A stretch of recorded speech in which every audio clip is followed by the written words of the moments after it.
Ngayon, yung mga Pilipinong, lalo na yung mga iba sa inyo, I'm sorry to tell this, lalo na yung mga iba sa inyo, hindi naman lahat, nabayaran. Kailangan sabihin ko to. Without the treaty, what will be the legal basis of a warrant of arrest? You tell me. Huwag kayo nagpapapaniwala doon sa mga din, mga abogadong nagsasalita ng salita. Nililinlang lang nila kayo.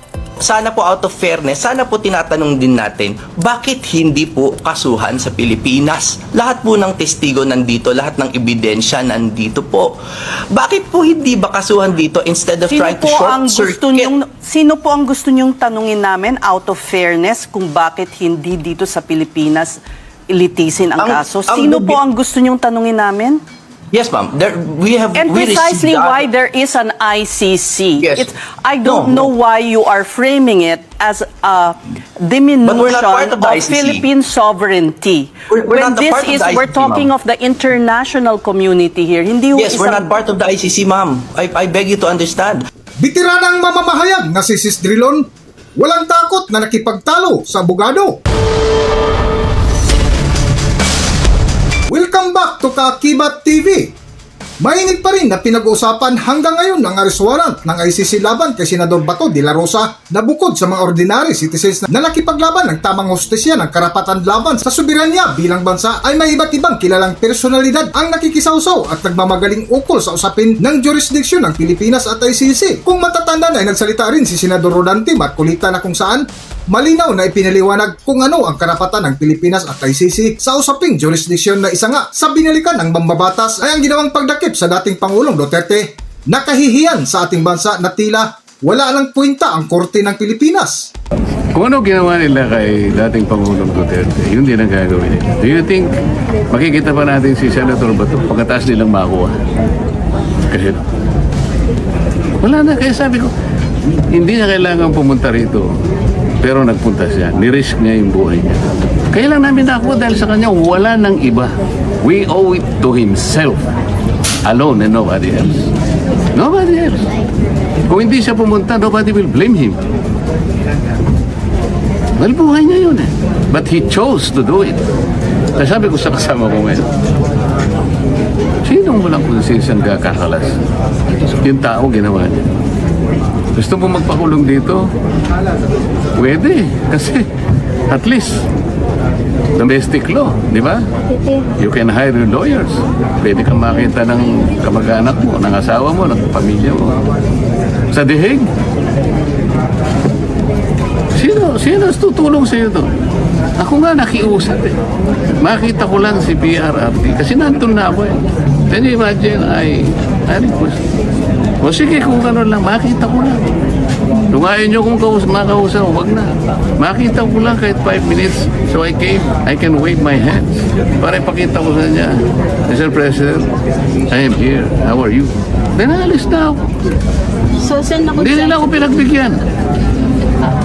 Ganon din ang mangyayari kay Senator Bato. Ngayon, yung mga Pilipinong, lalo na yung mga iba sa inyo, I'm sorry to tell this, lalo na yung mga iba sa inyo, hindi naman lahat, nabayaran. Kailangan sabihin ko to. Akala nila yung warrant of arrest can be enforced.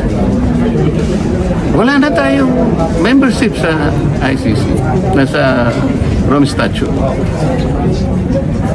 Without the treaty, what will be the legal basis of a warrant of arrest? You tell me. Huwag kayo nagpapapaniwala doon sa mga din, mga abogadong nagsasalita ng salita. Nililinlang lang nila kayo. Anong pinaglapalagi lang sinasabi? Paikot-ikot sila sa Section 17 of Republic Act 1951. Bali-baligtarin nyo doon. Sinasabi niya lahat. Gagawin mo lang. Isurrender mo or blah blah blah in accordance with extradition laws and treaties. Meron tayong extradition law? Wala. Meron tayong treaty? Wala. Anong basis ng warrant of arrest? As simple as that. Is there an automatic domestic instrument that will bind our country with that of ICC? You tell me. At nitong huli nga ay mainit ang sagutan ni na Atty. Jamie Bundok at bitiranang mamamahayag na si Sistrillo na kung saan nakasentro ang kanilang usapan ukol sa arrest warrant kay Senator Bato de la Rosa na bukod sa mga ordinary citizens na nakipaglaban ng tamang hustisya ng karapatan laban sa soberanya bilang bansa ay may iba't ibang kilalang personalidad ang nakikisawsaw at nagmamagaling ukol sa usapin ng jurisdiction ng Pilipinas at ICC na isa nga dito si Sistrillo na nagbida-bida na may alam sa batas na sinupalpal tuloy ni Atty. Jamie Bundok. Para sa buong kwento, narito ating panoorin ang video. Narito ang video. Sana po out of fairness, sana po tinatanong din natin, bakit hindi po kasuhan sa Pilipinas? Lahat po ng testigo nandito, lahat ng ebidensya nandito po. Bakit po hindi ba kasuhan dito instead of trying to short circuit? Sino po ang gusto niyong tanungin namin out of fairness kung bakit hindi dito sa Pilipinas ilitisin ang kaso? Sino po ang gusto niyong tanungin namin? Ang gobyerno po, kasi po this is the people of It the has been Philippines tried. versus Bato. Even the former Justice Secretary himself, Boying Remulla, who's now ombudsman, he himself said, hindi po kaya ng gobyerno. This is why the victims have gone to the ICC for justice. Hindi ho kaya dito. Bakit po? Nung isang araw po, meron Bakit kaming po akong na-receive. tatanungin? Hindi, meron po kaming This is na-receive their na own sa- statement. Yes, ma'am. And We precisely received the- why there is an ICC. Yes. I don't know why you are framing it as a diminution But we're not part of the ICC. Philippine sovereignty. We're not the part of the We're ICC, talking ma'am. of the international community here. Hindi ho Yes, we're not part of the ICC, ma'am. I beg you to understand. We're not part of their own statute anymore. We withdrew, and that was affirmed in the Pangilinan versus Cayetano case. With all due respect, ma'am, yes, says, no? but And- the crimes, may I say also, ma'am. attorney, that ma'am. the crimes indicated were before we withdrew from the Rome Statute. Yes, but there is a very long discussion about continued cooperation. But it is not part of continued cooperation, no, to serve an ICC warrant. Kasi po, let's assume arguendo na nasa Rome Statute pa tayo, ma'am, ha? Let's assume, ha? Meron pong proseso sa Article 58 saka sa Article 59 ng Rome Statute kung paano po mag-serve ng warrant. At katulad po ng lahat ng batas, di ba may batas mo, no? Kunyari RA, merong IRR, yung implementing rules. Sa Opo, ICC meron alam din ko po. po Ma'am, yun. sandali lang. This is very important, ma'am. Meron pong batas na Rome Statute, meron din pong regulations of the court. And in the regulations of the court, 31 number 3, nakalagay po doon kung paano mag-serve ng ICC warrant, which they did not follow. And the key phrase there is personal service.